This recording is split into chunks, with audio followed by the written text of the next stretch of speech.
Hey everyone, this is Coach Lou, also known as Sweet Lou on this channel. And over the next few minutes, I'm going to touch on 5 things you need to have at every single soccer practice. It doesn't matter what level you coach, whether it's young kids at the rec level or pro teams. The most successful, most experienced coaches implement these 5 things into every single training session. And if you start doing them today, you will immediately improve as a coach. Now, I'll tell you a little story on how I got here in a second, but if you see me looking down at my camera here, it's because I didn't want to miss anything on this video. And so I've taken a few notes to check back on to make sure that you guys get everything that I am going to tell you. I'm going to share with you what I found to be proven methods and what has helped me have extremely successful teams at both the club and the high school level. I'm also going to tell you why the old adage, practice makes perfect, is simply not true, or at least incomplete. I was getting off the pitch a little bit ago and was having a conversation with a couple younger coaches. I was actually going to shoot this there, but then I realized, okay, it may rain, so I'm going to come home. Anyways, these coaches wanted to know if I had a specific exercise for something that their team was struggling with. In this case, the issue was their players were having a difficult time getting in defensive shape after losing the ball on the attack. I gave them a couple things to try, and then our conversation turned into my philosophies about planning out practices. What I originally thought would be a 5 to 10 minute conversation turned into well over an hour. Right after it was done, I realized that, despite these two being bright young coaches, there was a lot about approaching training sessions that they didn't know, simply because no one had ever taught them. I've been thinking about doing a series on soccer coaching for quite a while, but that conversation just a little while ago made me realize I needed to do it now. They reminded me a lot of myself at their age. Played the game for a long time, and was passionate about teaching what I knew, which is basically all that coaching is. But the problem is you have to know how to teach those things. I'm going to make things so simple for you that you will improve your teams today. It doesn't matter if you've never played or coached or if you're a former pro teaching pros, most of which will know a lot of what I'm going to say. It will either improve you or remind you of some things you may have forgotten. I truly wish I'd had someone tell me these things, when I was a young coach. I would have been a much better coach early in my 25-year career. Since I'm no longer coaching, I am willing to share all my secrets. Although, to be honest with you, if anybody ever asked me anything about how I approach a game or a training session, I'd always tell them.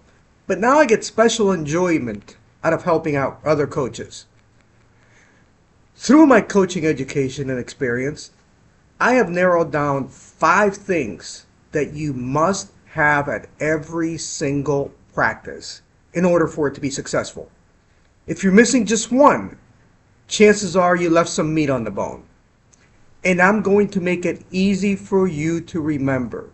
It's TTPFF, TTPFF, TTPFF. We'll get into what each letter in the acronym stands for in a bit. But I want to emphasize how important training is and how important it is that you go into each session with a plan of what you hope to accomplish that day. If you try to wing it, there's a great chance you will not have maximized that practice. If kids or even adults see that you are organized, they're going to gravitate towards you. They're going to believe what you say, and in turn, they're going to give you better effort. But you also have to be flexible. Sometimes your plans will change. You may show up at training with 5 different exercises for the day, but you're into one of them and it's just not yielding the desired results after a few minutes. What looked great when you put it down on paper is just not working out. Boom, scrap it. Don't beat a dead horse. Move on to the next one, and after training, figure out why it didn't work and whether it's fixable. On the other hand, you may have a drill planned for 5 to 8 minutes and it's going great. Let it run, even if you have to cut something else short. And I mentioned this a little bit earlier. One of my least favorite sayings is practice makes perfect. First of all, there's no such thing as perfection in soccer, either in training or in a game. But if you want to get as close to perfection as you can, you must get as close to perfection in practice as you can. That's why I'd rather say perfect practice makes perfect. The key to a successful game, team, season is how your team practices. Now, I mentioned I coached a lot of club, a lot of high school. Most of my time was spent in high school. I coached some ODP, earlier on a few years back. But a large percentage of my time was spent coaching high school boys. And let me give you a little example of what I mean by perfect practice makes perfect. And the old adage, practice makes perfect, just doesn't work. I was fortunate to coach at a very high level program, at the high school level. It was boys. We were yearly state ranked, occasionally nationally ranked, and we just had an unbelievably tough schedule because that's how I figured we would get better. And without fail, every year we would get a player that had been playing since he was 5 or 6 years old. Maybe he scored a lot of goals at the rec level because he was athletic, fast. But when we got him as freshmen, it was very difficult to try to fix bad habits because nobody had taught him properly from a young age. He knew what he could get away with at the rec level, and it just wasn't going to cut it at the level that we played at. A lot of these times, these kids went into their senior year without maybe having contributed at all to varsity. Sometimes they left the program because they didn't see a future. So it is extremely important, especially for young coaches or coaches, teaching at the younger age groups. You got to start teaching things the right way, which are some of the things that we're going to get into today. Okay, I've kept you waiting long enough. So what are the 5 things you must incorporate into every single practice? The things that will improve you as a coach immediately, which in turn will improve your team. TTPFF? TTPFF. Remember, TTPFF. The first T stands for technical. This is the roots of the game. It is something that every successful team works on in every practice. It could be foot skills, passing, defending, trapping, shielding, anything like that. You go to any professional game and you'll see teams working on simple exercises before the game. You should have your players, regardless of age or skill level, work on the simple stuff at every practice and every game. Repetition is key, provided it's being done the right way. One thing I need to address, especially for the younger or less experienced coaches. The worst thing you can do for a team is have a bunch of players standing around waiting in line to do something. That serves no purpose. Again, you're usually going to be limited to a certain amount of time for a session, and you want to make sure every second is used wisely. To have a line of 15 to 17 kids waiting to take a shot or waiting to make a move is a complete waste of time. They're basically resting, doing nothing. There will be time to rest during training. Time is valuable. As the channel grows, I will have many examples of all 5 aspects. For inexperienced coaches, look at technical videos and books so you can teach things the right way. Ask other, more experienced coaches or players if you have questions about technique or exercises to develop it. Most of your drills should emphasize proper technique. If you see someone doing something wrong, immediately tell them. Again, you don't want to get them into bad habits, especially at an early age. The second T of TTPFF is tactical. The reason you're here is because A, you're just starting as a coach, or B, you want to expand on your soccer knowledge. I appreciate both sides. You never stop learning as a coach. So what is tactical? Obviously, a part of it is X's and O's. Are kids positioned correctly on defense and when attacking? Are they able to cover for each other when one gets out of position? Are they overlapping at the correct times? As a coach, you have to implement a tactical plan for every game. But once the game starts, the players have to know what you are expecting of them. There are no timeouts in soccer. Sure, you can change some things on the fly, but most of the time they'll have to understand what the team plan is as well as their individual assignments. The only time you can make major corrections, those you had not planned for, is in the 10 to 15 minutes you have at halftime. They have to understand what you're trying to do in a particular game. That comes at practice. And like I said before, if they're not getting it at a particular session, stop it and let them know what they're doing wrong. Number 3 in TTPFF is something that a lot of times is overlooked, but I think it's immensely important, especially as you get into the older age levels, like high school or U13 or even 12. The P stands for the psychological aspect of the game.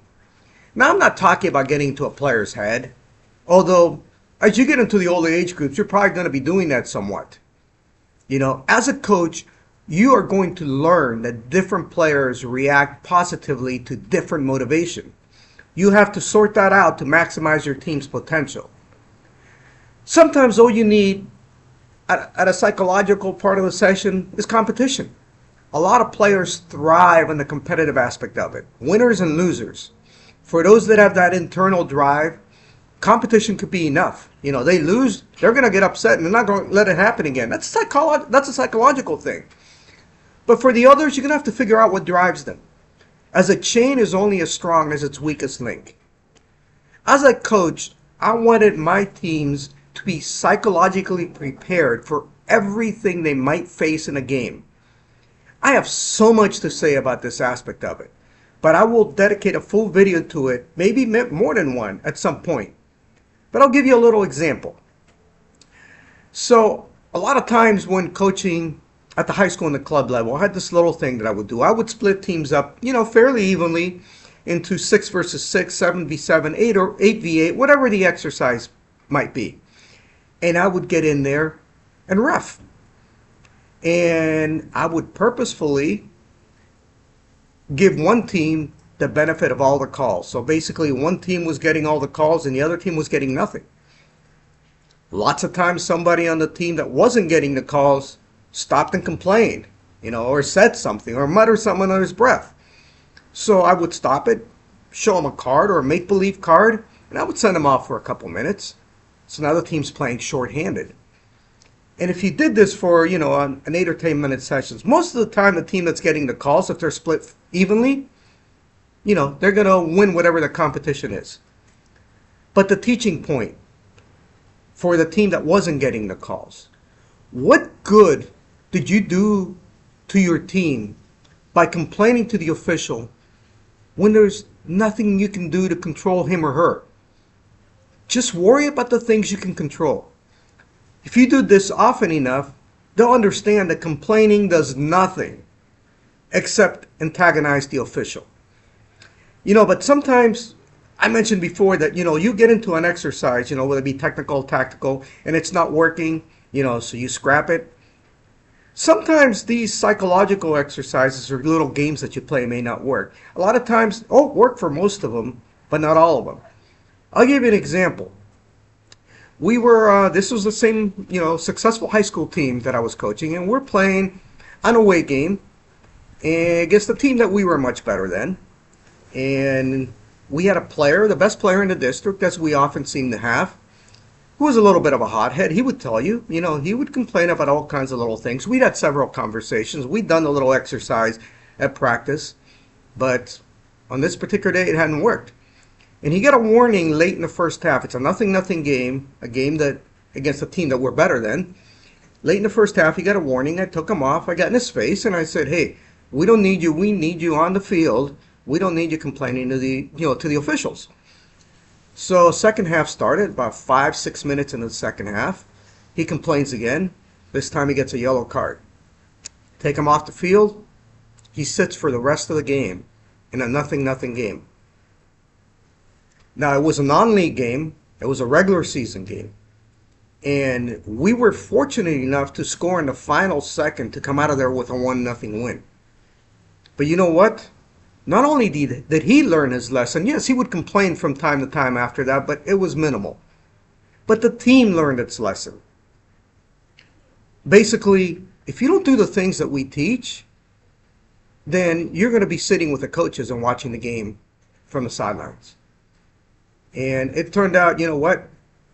He is now a very successful coach and a foot skills teacher at a club. And he uses a lot of that even to this day. You have to worry about the things you can control. Now, number 4 on TTPFF is fitness. A lot of that will come naturally in the drills you set up for your team. They'll be moving around, changing speeds, etc. If you're coaching at the older levels, the off-season and preseason of every year is where you need to get your team fit. But it doesn't end there. I would take, if the game schedule provided for it, at least 30 to 45 minutes once a week to work strictly on fitness. By the way, I hate running laps. I'd rather attack fitness in soccer motions, whether it's small-sided games, sprints to the ball, stuff like that. And finally, the last F in TTPFF is fun. You cannot have your team dreading practice. Yes, sometimes they will because they know what's coming. You at least have to make sure they enjoy some of it. This is even more important for the younger age groups. You need to create exercises that will improve them while being fun for them. That way they'll be looking forward to it, they'll fall in love with the game, and they'll continue playing. As you get into the older age groups, it's also important that they have at least something to look forward to at the sessions. For the more talented, experienced players, they'll probably find anything involving a soccer ball fun. A lot of times, just like in a psychological aspect of it, competition is all the fun you need, or they need, for it to be fun for them. Maybe have a reward for winners of any particular session, like not having to do sprints at the end.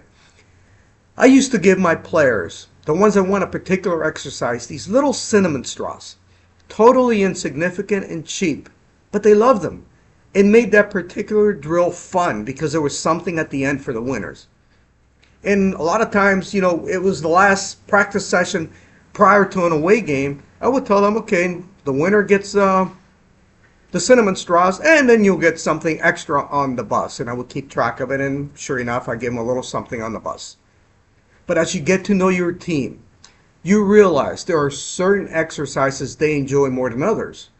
As long as they're learning something from it, maybe incorporate those a little more than you normally would. That could be the fun aspect of it. Or simply allow them to do it longer than you have planned. And that's it. My 5 keys every successful practice session must have. TTPFF. Technical, tactical, psychological, fitness, and fun. I cannot emphasize the importance of these. Cannot emphasize it enough. When you finish planning your next session, and you should always have a plan for every single practice, go back and make sure all 5 aspects are included. As soon as you start incorporating these 5 things into your practices, I think you're going to see results pretty quickly. You're going to see your players get better, have more fun while getting better, and your team succeed. Once again, we're going to be touching on everything about soccer on this channel. If you've got something if you got something out of this video and want to be notified of the next ones coming out, please hit like and subscribe. Also, if you have any questions about the video, or if there's a subject that you would like me to touch on in the future, please leave me a comment. We will learn from each other, and we'll become better coaches by learning from each other. I hope you enjoyed. Until next time, I'm Coach Lou.